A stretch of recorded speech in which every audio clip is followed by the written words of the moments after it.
تفصیل سے گفتگو کی تھی۔ آج انشاءاللہ العزیز ہم ہود علیہ السلام کے بارے میں جانیں گے۔ سب سے پہلے یہ بات جان لیں کہ اکثر جو سیرت نگاروں نے اور انبیاء کرام علیہ السلام کے واقعات نقل کرنے والوں نے اور قصوں کو لکھنے والوں نے جو بیان کیا ہے، نوح علیہ السلام کے ڈائریکٹ بعد ہود علیہ السلام کا تذکرہ کیا ہے، ہود علیہ السلام کا تذکرہ کیا ہے، لیکن ایسا ان سے معلوم ہوتا ہے کہ نوح علیہ السلام کے بعد جو نبی بنائے گئے وہ ہود علیہ السلام ہی ہے، لیکن ایسا نہیں ہے، اصل میں ایسا نہیں ہے۔ نوح علیہ السلام کے بعد اور بھی انبیاء کرام آئے ہود علیہ السلام سے پہلے۔ ہود علیہ السلام اور نوح علیہ السلام کے بارے میں کچھ اور بھی نبی آئے ہیں دونوں کے درمیان، لیکن خاص ان کا تفصیلی ذکر اللہ رب العالمین نے نہیں کہا ہے، یا اسی طرح سے نوح علیہ السلام کے بعد جو نبی آئے، جو انبیاء کرام آئے، ان کا نام اللہ رب العالمین نے ذکر نہیں کیا ہے۔ البتہ بہت ساری جگہوں پر اجمالی ذکر مختصر طور پر یا اسی طرح سے اشارے اور کنائے میں بات کی ہے۔ مثال کے طور پر اللہ تبارک و تعالیٰ نے فرمایا وَلَقَدْ أَرْسَلْنَا رُسُلًا مِّن قَبْلِكَ مِنْهُمْ مَنْ قَصَصْنَا عَلَيْكَ وَمِنْهُمْ مَنْ لَمْ نَقْصُصْ عَلَيْكَ۔ اے نبی، ہم نے آپ سے پہلے بہت سارے رسول بھیجے، کچھ کے قصوں کو آپ کے سامنے بیان کیا ہے اور کچھ کے قصوں کو ہم نے بیان نہیں کیا ہے۔ اور اگر مسند احمد کی وہ روایت لیں جس میں ذکر ہے، اللہ کے نبی صلی اللہ علیہ وسلم نے ارشاد فرمایا تقریباً 1,24,000 انبیاء کرام آئے، 1,24,000 انبیاء کرام علیہ السلام کو اللہ رب العالمین نے مبعوث کیا، لیکن 1,24,000 انبیاء کرام علیہ السلام کے واقعات ہمارے پاس موجود ہیں، قرآن نے بھی ذکر نہیں کیا ہے اور حدیث میں بھی یہ چیزیں موجود نہیں ہیں، یہاں تک کہ ان کے صرف نام بھی ہمیں نہیں معلوم، بتائے نہیں گئے ہیں، لہٰذا نوح علیہ السلام کا تذکرہ بھی ہم اس لیے کر رہے ہیں۔ ایک سوال پیدا ہو سکتا ہے ذہن میں کہ انبیاء کرام علیہ السلام کے جو واقعات ہیں، اللہ رب العالمین نے ان واقعات کو، تمام واقعات کو کیوں نہیں بیان کیا؟ اس کی بہت ساری تفصیلی گفتگو ہو سکتی ہے یا اسی طرح سے بہت سارے جوابات ہو سکتے ہیں، لیکن مفسرین نے ایک بات ذکر کی ہے، دل کو بھی لگتی ہے، وہ یہ کہ جہاں اللہ رب العالمین نے 25 انبیاء کرام علیہ السلام کا 25 نبیوں کا ذکر فرمایا ہے، وہ اصل میں عرب اور عرب کے قرب و جوار کے علاقوں میں وہ مبعوث کیے گئے۔ قرب و جوار بالکل آس پاس، بالکل قریب جو علاقے ہیں، ان میں اللہ کے یہ پیغمبر مبعوث کیے گئے تھے اور بھیجے گئے تھے۔ اسی لیے اللہ رب العالمین نے انہی انبیاء کرام علیہ السلام کا خصوصاً ذکر کیا ہے، نام لیا ہے، اور ان سے پہلے بہت سارے نبی آئے تھے، جیسا کہ اس آیت سے بھی معلوم ہوتا ہے۔ سورہ احقاف کی آیت نمبر 47 اللہ رب العالمین نے فرمایا وَاذْكُرْ أَخَا عَادٍ إِذْ أَنذَرَ قَوْمَهُ بِالْأَحْقَافِ وَقَدْ خَلَتِ النُّذُرُ مِن بَيْنِ يَدَيْهِ وَمِنْ خَلْفِهِ، کہ آپ اپنے عاد کے بھائی کو یاد کیجیے، یعنی ہود علیہ السلام کو یاد کیجیے، جب انہوں نے اپنی قوم کو ڈرایا، حالانکہ ان سے پہلے اور ان کے بعد بہت سارے انبیاء کرام گزرے، ان سے پہلے بھی اور ان کے بعد بھی، تو معلوم ہوتا ہے بہت سارے انبیاء کرام علیہ السلام گزرے ہیں۔ اسی طرح سے ایک اور آیت، 2 آیتیں ہیں بلکہ سورہ فصلت، جس کو سورہ مومن بھی کہا جاتا ہے، آیت نمبر 13 اور 14 کے اندر اللہ رب العالمین نے فرمایا فَإِنْ أَعْرَضُوا فَقُلْ أَنذَرْتُكُمْ صَاعِقَةً مِثْلَ صَاعِقَةِ عَادٍ وَثَمُودَ إِذْ جَاءَتْهُمْ رُسُلُهُم مِّن بَيْنِ يَدَيْهِ وَمِنْ خَلْفِهِمْ أَلَّا تَعْبُدُوا إِلَّا اللَّهَ۔ اگر یہ مشرکین اللہ کے نبی صلی اللہ علیہ وسلم کو اللہ تبارک و تعالیٰ فرما رہا ہے ان سے کہ اگر یہ لوگ اعراض کر رہے ہیں تو آپ کہہ دیجئے میں تمہیں عاد و ثمود کی طرح ڈراتا ہوں، میں عاد و ثمود کی طرح ڈراتا ہوں، ان کے پاس بہت سارے نبی آئے، ان سے پہلے بھی اور ان کے بعد بھی، اور ان سب کی یہی دعوت تھی اللہ تعبدوا الا اللہ، کہ صرف اللہ رب العالمین کی عبادت کرو۔ ان باتوں سے معلوم یہ ہوتا ہے کہ نوح علیہ السلام کے اور ہود علیہ السلام کے درمیان کچھ نبی آئے، البتہ اللہ رب العالمین نے ذکر نہیں کیا۔ اسی طرح سے ان آیتوں سے یہ بات بھی معلوم ہوتی ہے کہ جہاں پر ہود علیہ السلام کا تذکرہ ہوا ہے اور نوح علیہ السلام کا تذکرہ ہوا ہے کہ ہود علیہ السلام کا زمانہ نوح علیہ السلام سے بہت ہی قریب ہے، کچھ نبی آئے ہوں گے وہاں پر، جیسا کہ قرآن اس کے سیاق سے معلوم ہوتا ہے۔ وَاذْكُرُوا إِذْ جَعَلَكُمْ خُلَفَاءَ مِن بَعْدِ قَوْمِ نُوحٍ، اس سے بھی یہ معلوم ہوتا ہے کہ نوح علیہ السلام کا زمانہ، یہ ہود علیہ السلام کا زمانہ دونوں قریب قریب ہے۔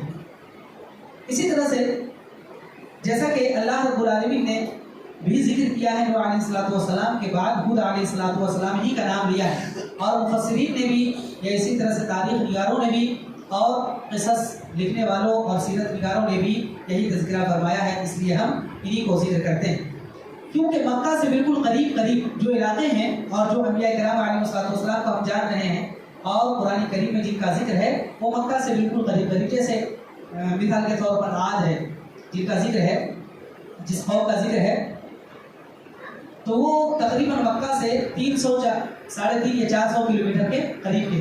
آج بھی مدائن صالح سے ثمود کا جو علاقہ ہے جس کی طرف صالح علیہ السلام کو اللہ رب العالمین نے بھیجا تھا، ان کا علاقہ بالکل قریب ہے مدینے سے، اور مکہ سے لوگ جاتے بھی ہیں وہاں پر، تو یہ 350 400 کلومیٹر کا فاصلہ ہے۔ اسی طرح سے جتنے بھی نبی آئے، مصر کسی کا تعلق کسی کا فلسطین سے تعلق ہے، کسی کا کہیں سے تعلق ہے، بالکل آس پاس ہی کے یعنی عرب ہی کے، عجم کے جو انبیاء کرام علیہ السلام، ایسا نہیں اللہ رب العالمین نے بھیجا ہوگا، کیونکہ ہر امت میں، ہر علاقے میں، ہر قوم میں اللہ رب العالمین نے رسول بھیجے ہیں، انبیاء کو مبعوث کیا ہے، لیکن ان تمام لوگوں کا ذکر نہیں۔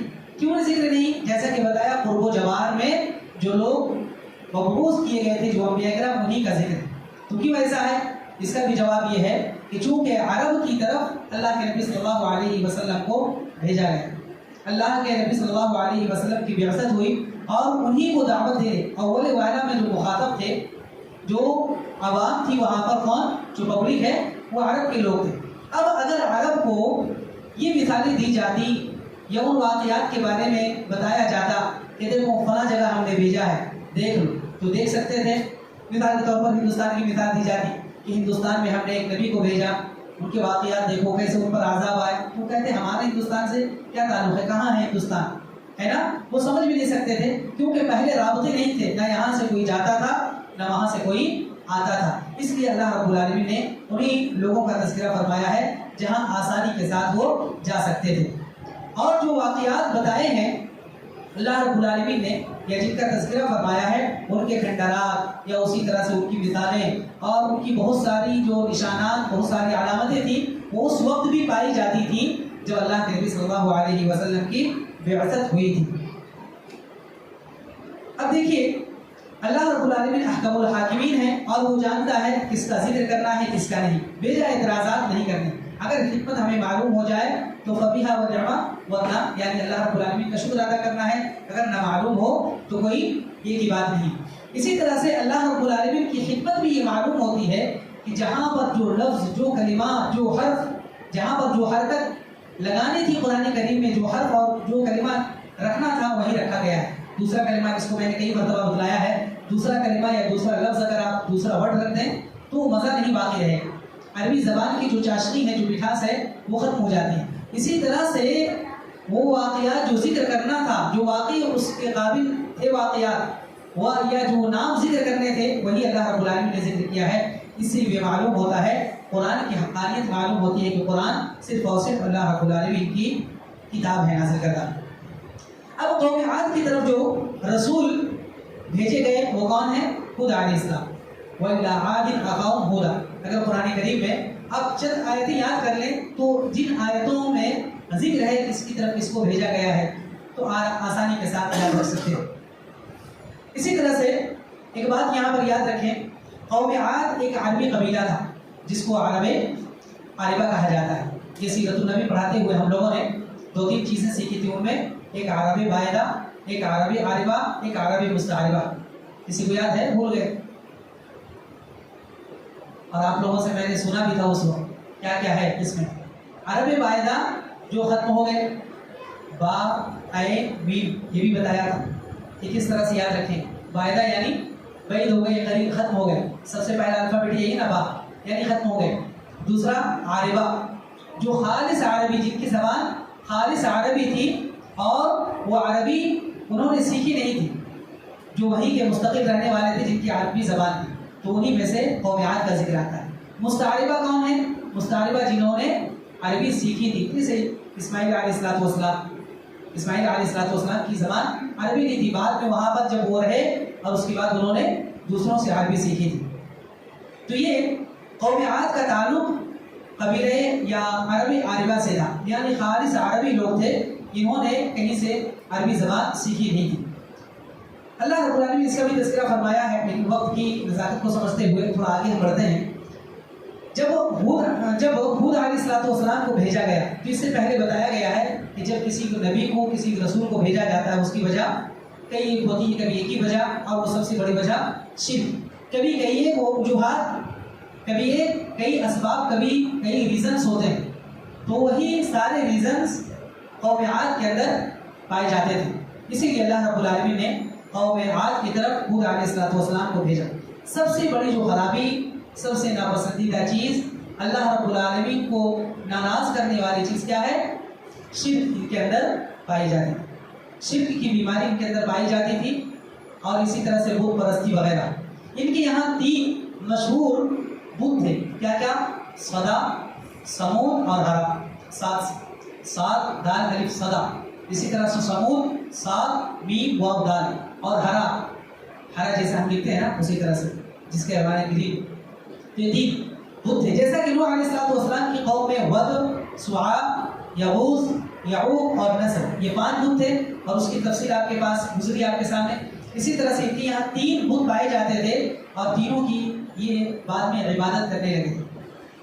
یہاں پر ایک بات کی وضاحت یہ بھی کرتا چلوں کہ جب بعض لوگوں کو شرک سے روکا جاتا ہے اور کہا جاتا ہے کہ شرک مت کیجیے، تو عام طور پر جو سمجھا جاتا ہے، لوگ کیا سمجھتے ہیں؟ شرک کس کو کہتے ہیں؟ شرک کی تعریف کسی سے پوچھیں تو یہ کہ 2 خدا کو ماننا، کئی خداؤں کو ماننا، یہ نا، یا پیدا کرنے والا کسی کو ماننا، یا اولاد دینے والا کسی کو ماننا، یا اسی طرح سے رازق کسی کو ماننا، پانی برسانے والا کسی کو ماننا۔ اصل میں یہ شرک نہیں ہے، بلکہ کسی قوم میں جب سے دنیا بنی ہے، کسی قوم میں ایسی چیز پائی نہیں گئی، الا ماشاء اللہ بہت کم قوموں کہ کسی نے خدائی کا دعویٰ کیا ہے، مثال کے طور پر جیسے فرعون ہے، یا اسی طرح سے کچھ بادشاہ گزرے ہیں، نمرود وغیرہ۔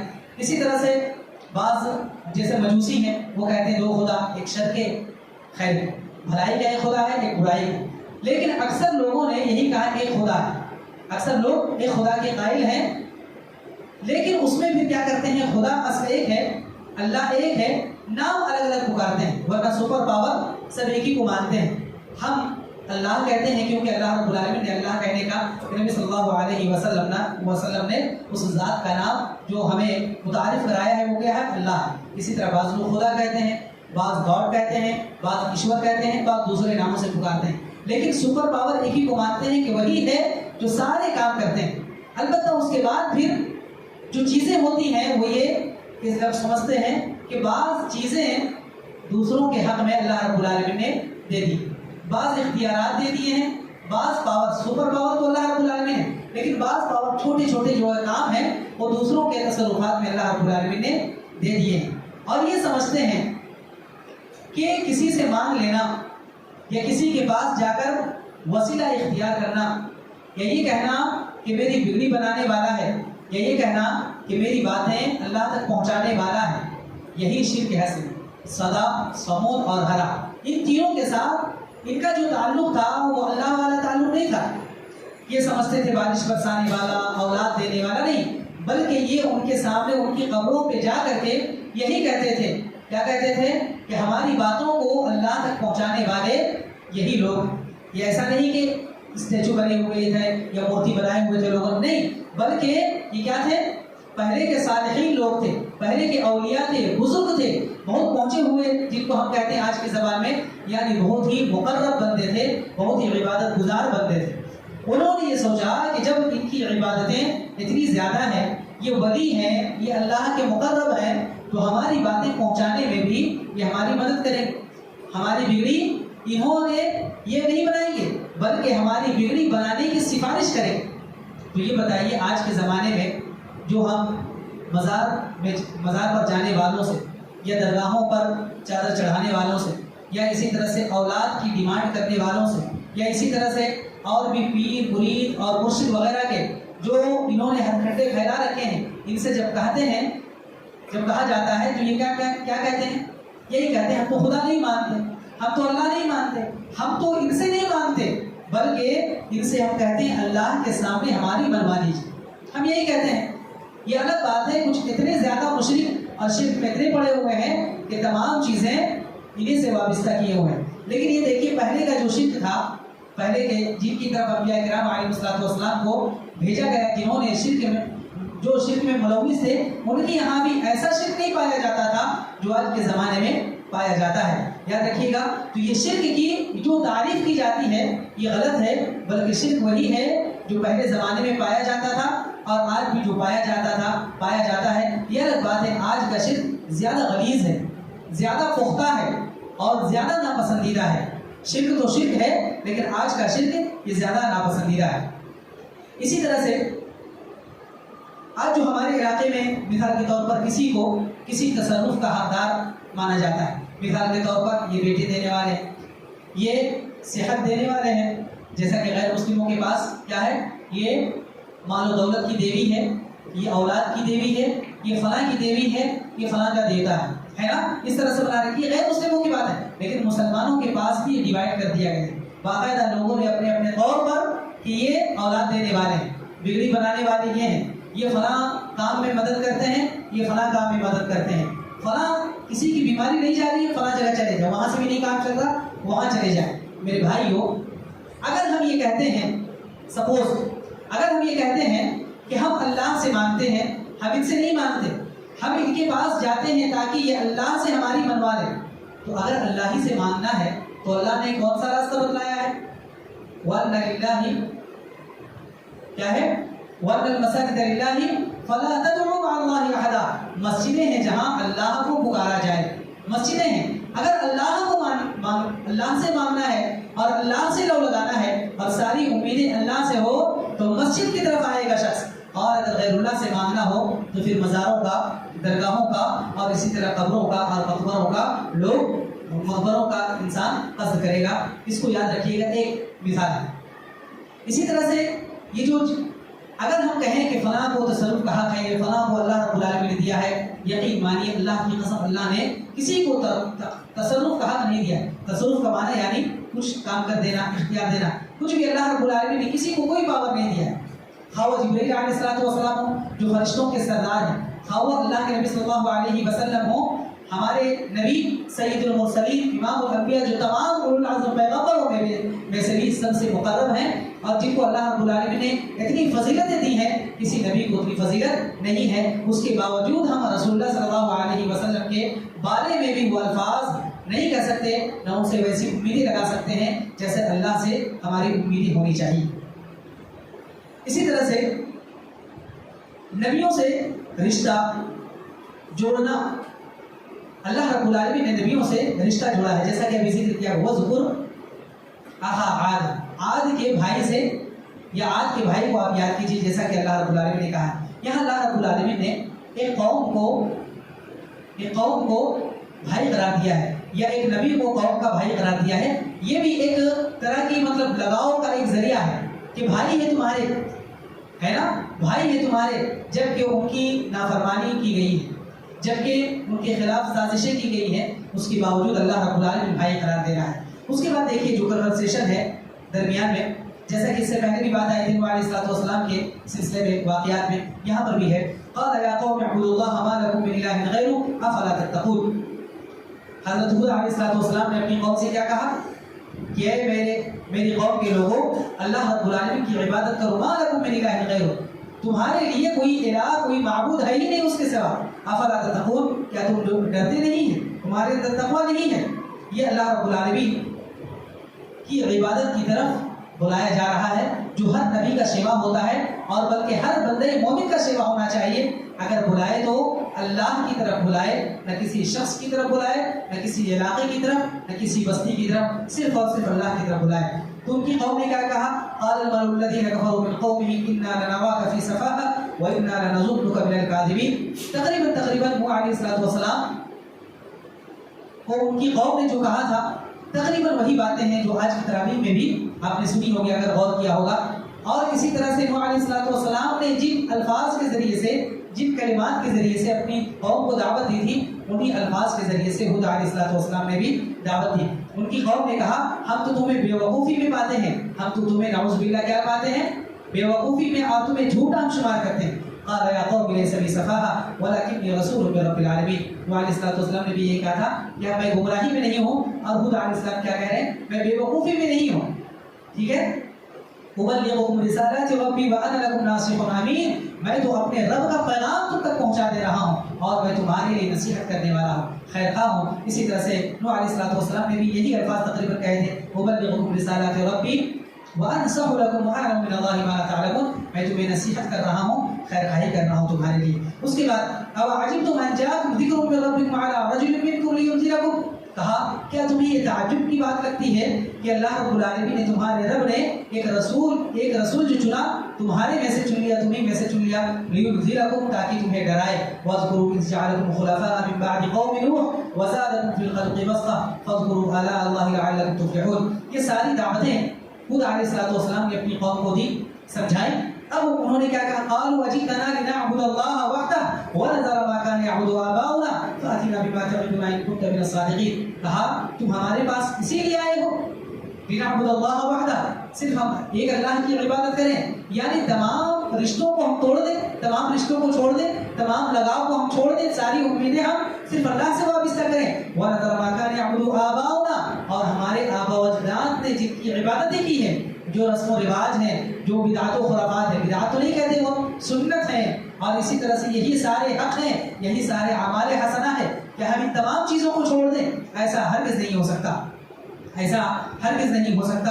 انہوں نے بہت ساری باتیں کی. اسی طرح سے یہ کہا کہ تم جھوٹ کہتے ہو، جیسا کہ نوح علیہ السلام سے کہا تھا. ہود علیہ السلام کو بھی یہی کہا، تم نے تو جھوٹ کہا ہے. تو اللہ رب العالمین نے کہا ان هو الا رجل افتراه على الله كذبا وما نحن له بمؤمنين. قوم نے کیا کہا؟ تم تو ایسے آدمی ہو جو صرف اللہ پر جھوٹ باندھتے ہو، اور ہم تمہارے اوپر ایمان لانے والے نہیں ہیں، جیسا کہ سورہ مومن آیت نمبر 38 میں کہا. اب دیکھیے، ایک چیز تو بت پرستی تھی، جیسا کہ کہا صدا، سمود، اور اسی طرح سے ہرا کے سلسلے میں یہ نام بھی یاد رکھے، جیسا کہ آپ نے نوح علیہ السلام کی قوم کے بتوں کے نام یاد رکھے. اب ان کے اندر اور بھی چیزیں تھیں. مثال کے طور پر ایک خرابی یہ تھی کہ دنیاوی زندگی میں پورے طور پر یہ مصروف تھے. دنیاوی زندگی میں اللہ کے اس پیغمبر نے وہ بھی تذکرہ فرمایا. اللہ رب العالمین نے بھی کہا قرآن کریم میں سورۃ الشعراء آیت نمبر 128 129 کہا اتبنون بكل ريع آیۃ تعبثون وتتخذون مصانع لعلکم تخلدون. کیا تم ایسے اونچے اونچے محلات بناتے ہو؟ تم جیسے ایسے محلات بنا رہے ہو، ایسا لگتا ہے تم ہمیشہ اسی میں رہو گے، ہمیشہ اسی میں رہو گے. اور عمارت بنانے کا مقصد ان کا کیا تھا؟ صرف عیش و عشرت، صرف آرام. انہوں نے گویا کہ دنیا کی زندگی کو اصل مقصد بنا لیا تھا.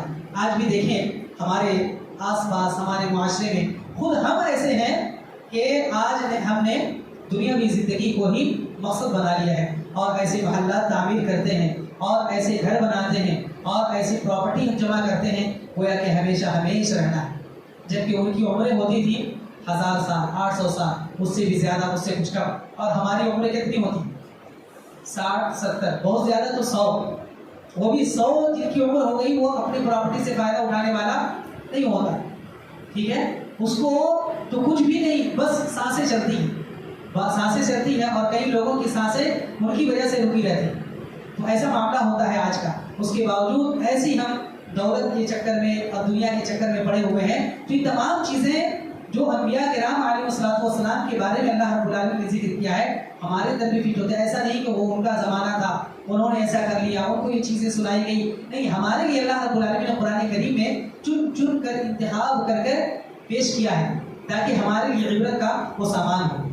مثال کے طور پر آج کسی گھر میں 3 افراد ہوتے ہیں، 4 افراد، لیکن گھر بنانے کو کئی محلات، کئی بنگلے ہوتے ہیں. اور اگر ایک بنگلہ بھی ہے تو اس میں کئی روم انسان بھول بھی جاتا ہے، کوئی سامان رکھ کر کے بھول جاتا ہے. 20 کمرے، 40 کمرے رہنے کو نہیں. اور مقصد کیا ہوتا ہے کہ لوگ جانے اتنا بڑا بنگلہ ہے، لوگ جانے میرے پاس اتنی پراپرٹی ہے، رہنے کو نہیں، بلکہ ایسے قبروں کے بارے میں اللہ رب العالمین نے شیطان کا گھر کہا.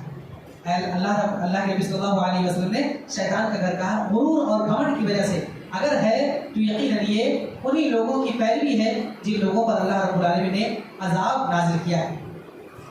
اسی طرح سے وَتَتَّخِذُونَ مَصَانِعَ لَعَلَّكُمْ تَخْلُدُونَ، جو کہا تخلدون کہ تم ایسے محلات بنا رہے ہو اور ایسے گھر بنا رہے ہو ایسا لگتا ہے تمہیں ہمیشہ یہاں پر رہنا ہے. جب انسان کی زندگی کا اصل مقصد دنیا ہو، دنیا کی مصروفیت ہو، تو دیکھیے دنیا سے جس قدر انسان کا لگاؤ ہوگا، جس قدر امیدیں ہوں گی، اسی قدر آخرت سے لگاؤ اس کا کمزور ہوتا جائے گا، اور کمزور ہوتے ہوتے دھیرے دھیرے آخرت پر ایمان بھی ختم ہو جاتا ہے. تو یہی قوم ہود کے ساتھ بھی ہوا تھا. حضور علیہ السلام کی قوم کے اندر بھی یہی ہوا تھا. آخرت پر ان کا ایمان نہیں ہوتا تھا. کیا کہتے تھے وہ؟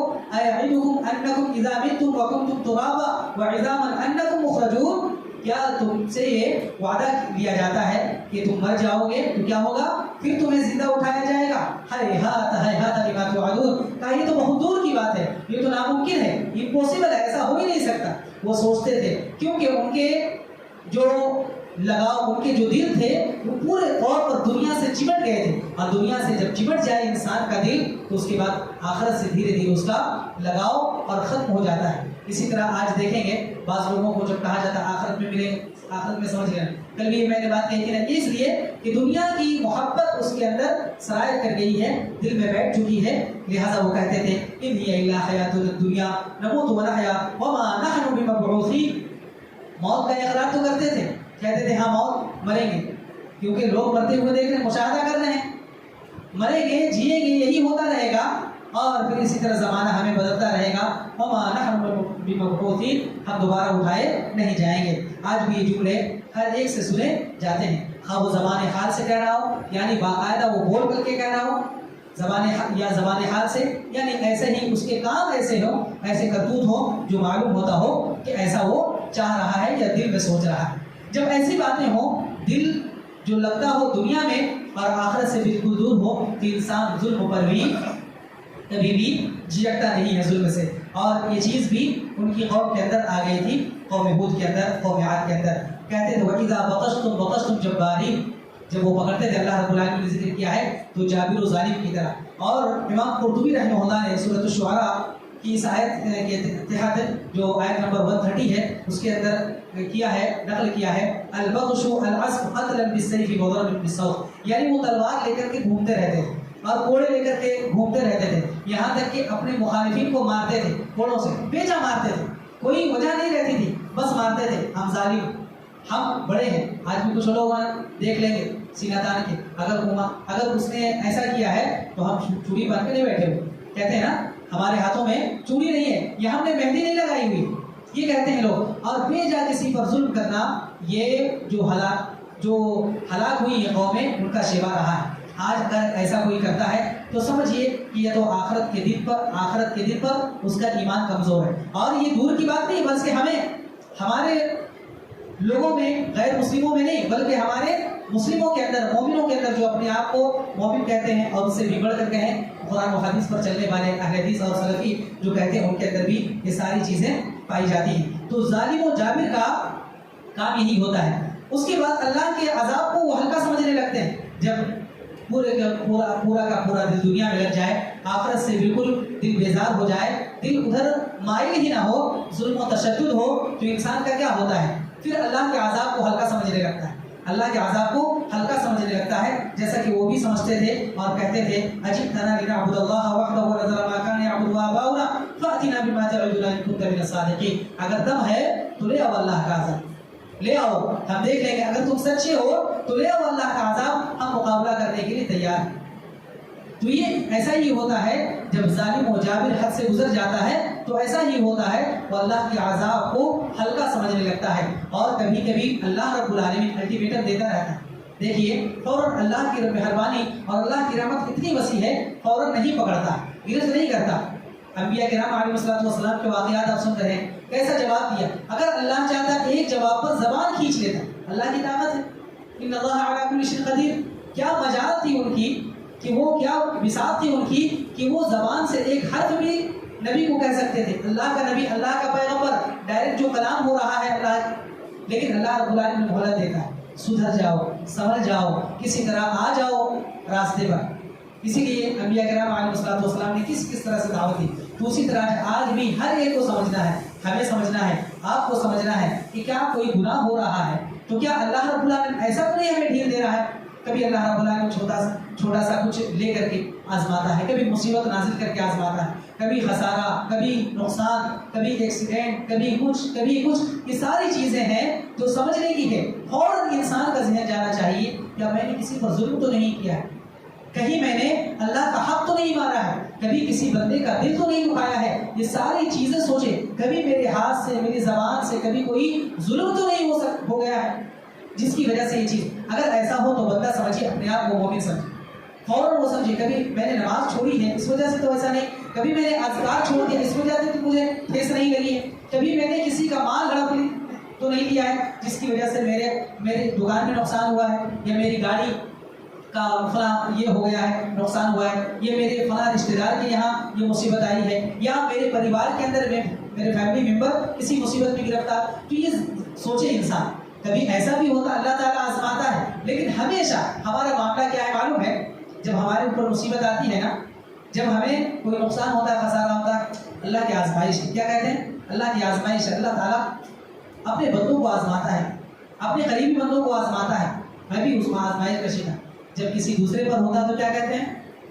اللہ کا عذاب ہے، اللہ کا عذاب ہے، ہونا ہی تھا اس کے ساتھ، تو ایسا کیوں نہیں کہتے جب ہمارے ساتھ ہو تو ہم یہ سوچیں کہ ہو سکتا ہے اللہ کا عذاب ہے، اور جب دوسرے کے پاس ہو تو یہ حسن ظن رکھنا چاہیے اللہ کی آزمائش ہے، یہ اللہ رب العالمین نے سدھرنے کا موقع دیا ہے، یا بلا کسی گناہ کے بھی اللہ رب العالمین آزماتا ہے، لیکن کیا کوئی گارنٹی سے کہہ سکتا ہے؟ میں تو نہیں کہہ سکتا، اور میں نہیں سمجھتا ہوں یہاں پر جو بیٹھے وہ کہہ سکتے ہیں کہ میری کسی غلطی کی وجہ سے اللہ رب العالمین نے پکڑ نہیں کی، میرے گناہ پر اللہ رب العالمین نے مجھے ہوشیار نہیں کیا ہے، بلکہ کیا ہے، ہر شخص اپنے گناہوں کو اگر دیکھے، اگر غلطیوں کی طرف نگاہ دوڑائے تو ضرور اسے سمجھ میں آئے گا کہ نہیں، اللہ رب العالمین کا یہ الٹیمیٹم ہے، اللہ رب العالمین کا یہ الارم ہے، سمجھیے ریمائنڈر ہے کہ دیکھو پیچھے کی طرف لوٹ جاؤ، کہیں ایسا تو نہیں تمہارے اوپر سے یہ چیزیں ہو رہی ہیں، تمہارے ساتھ یہ چیزیں جو ہو رہی ہیں وہ مصیبت کے طور پر، عذاب کے طور پر، الٹیمیٹم کے طور پر، تاکہ تم سدھر جاؤ۔ یہ چند چیزیں تھیں جو حود علیہ السلام کے تعلق سے تھی، اور انشاءاللہ اس کا بھی تعلق ابھی آئے گا کہ حود علیہ السلام کا نسب نامہ اب تو یہ مقبوض کر دیے گئے اور دعوت ہوئی، اب نسب نامہ، اور اسی طرح سے جو قوم پر عذاب آیا تھا اور کن اسباب کے ذریعے سے جو عذاب آیا تھا، کن اسباب پر اللہ کے اس پیغمبر کو بھیجا گیا، یہ تو آپ نے سن لیا، اور جو عذاب آیا تھا اس کی شکلیں کیا کیا تھی، قرآن کریم میں کئی جگہ پر اس کا تذکرہ ہے، اسی طرح سے عذاب کے بعد پھر ان کا حال کیا ہوا، اور اسی طرح سے اس کے حود علیہ السلام نے کیا کیا ان سے کہا تھا، اسی طرح سے حود علیہ السلام کی دعوتوں میں سے کیا کیا جو پوائنٹ کی چیزیں ہیں، اور اس پورے قصے سے ہمارے لیے کیا فائدے کی چیزیں ہمیں ملتی ہیں انشاءاللہ العزیز، یہ ساری چیزیں ہم اگلے درس میں جانیں گے۔ اللہ تبارک و تعالیٰ سے دعا ہے رب کریم ہم تمام لوگوں کو پرانی آیات کے ذریعے سے جو سبق مل رہے ہیں، اور جو قصص الانبیاء سے جو ہمیں عبرتیں مل رہی ہیں، رب العالمین اپنے ذہن و دماغ میں اسے رچا بسا کر کے ان سے سبق لینے کی توفیق عطا فرما، اور ہمیں اپنی دنیاوی زندگی کو آخرت کا سرمایہ بنانے کی، اور آخرت کی تیاری کے لیے ہمیں پوری زندگی صرف کرنے کی توفیق عطا فرما، آمین یا رب العالمین۔ سبحانك اللهم وبحمدك اشهد ان لا اله الا انت استغفرك واتوب اليك، صلی اللہ علیہ النبی الکریم۔ السلام علیکم ورحمۃ اللہ وبرکاتہ۔